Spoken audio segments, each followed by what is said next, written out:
What happens when a group of arrogant men targets someone they think is weak, only to discover they've bitten off more than they can chew? This story will take you on a journey of courage, resilience, and the incredible strength of the human spirit. It's a tale of harsh judgment, shocking truths, and redemption. Let's start the story. It was a quiet evening at Joe's Diner, a small roadside eatery known for its classic burgers and friendly service. The place wasn't crowded, just a few regulars sitting at their usual booths. The smell of sizzling bacon and fresh coffee filled the air. Among the diners sat Marcus Johnson, a large man in his late 40s. His build was heavy and his movements deliberate, but there was a quiet strength about him. Marcus had dark skin, closely cropped hair, and a face lined with both laughter and hardship. Marcus had always been soft-spoken, a man who preferred to observe rather than speak. People often underestimated him, judging him by his size or the color of his skin. Tonight, he was enjoying a simple meal, his favorite bacon cheeseburger with a side of fries, while keeping to himself at a corner table. Everything seemed ordinary until the door slammed open.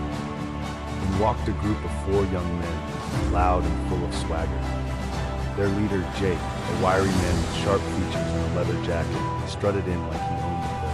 Behind him were his buddies, Tommy, a bulky guy with a mean look, Eric, the sarcastic one, and Kyle, who seemed younger and unsure of himself. They scanned the room, their eyes landing on Marcus. Jake smirked. "Looks like we've got ourselves a big boy here," he sneered, loud enough for everyone to hear. The group laughed, drawing uncomfortable glances from the other diners. Marcus didn't react. He took another bite of his burger, chewing slowly. Jake wasn't satisfied with being ignored. He walked over to Marcus's table, leaning in close. "Hey, big guy, don't you think you've had enough? Save some food for the rest of us." Marcus looked up, his dark eyes calm but firm. "I'm just here to eat my dinner, same as you." The simplicity of his response seemed to irritate Jake. "Dinner? Looks like you've already eaten enough for a week." The gang laughed again, but the tension in the room was growing. The waitress, a young woman named Sarah, looked nervous as she peeked out from behind the counter. "Leave him alone," Sarah said, her voice trembling slightly. Jake turned to her, his smirk widening. "Oh, we're just having a little fun. Aren't we, big guy?" Marcus set down his burger and wiped his hands with a napkin. He looked at Jake, his gaze steady. "You've had your fun, now leave me be."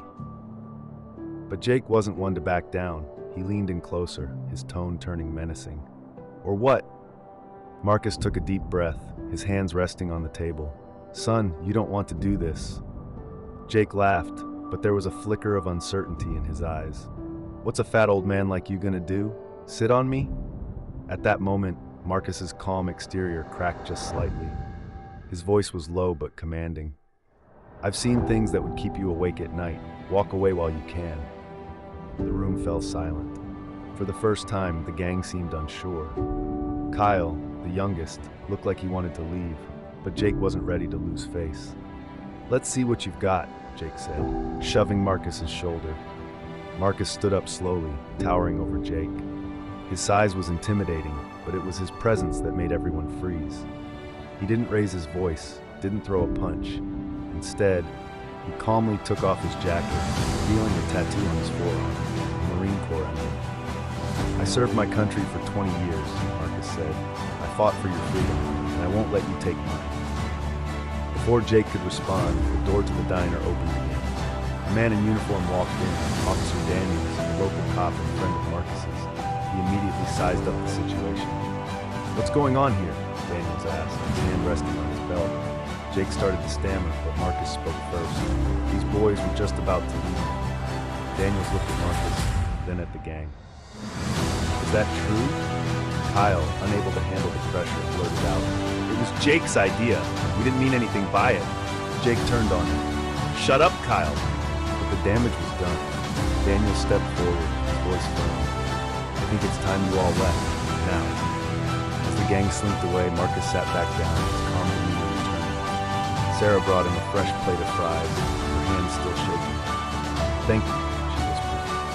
Marcus nodded, but his mind was elsewhere. He wasn't angry, just tired. Tired of fighting battles that should have ended long ago. Later that night, Jake found himself unable to sleep. Something about Marcus's words haunted him. He started looking up the Marines, learning about their sacrifices. Slowly, he began to understand the weight of what he'd done. Months later, Jake walked into the diner alone. He approached Marcus, who was sitting at his usual table. "I just wanted to say I'm sorry," Jake said, his voice barely above a whisper. Marcus looked at him, his expression unreadable. Then, he nodded. "Takes a man to admit when he's wrong." Jake left the diner, a little wiser, while Marcus returned to his meal, hoping the world might change, one person at a time. The story of Marcus and the gang at the diner reminds us of a powerful truth. Judgment based on appearance, race, or size often blinds us to the depth and strength within others. Marcus, a quiet and dignified man, carried the weight of his experiences as a Marine, a man who had fought for freedom, justice, and dignity for all, even for those who judged him unfairly. That's the story, friends. I hope you enjoyed it. It was a pleasure sharing it with you all. Don't forget to comment below and let me know where you're watching from. It's always fun to see the global reach of these stories. And if you haven't already, please hit that subscribe button for more amazing stories, tips, and tricks. Thank you for watching, and I'll see you in the next one.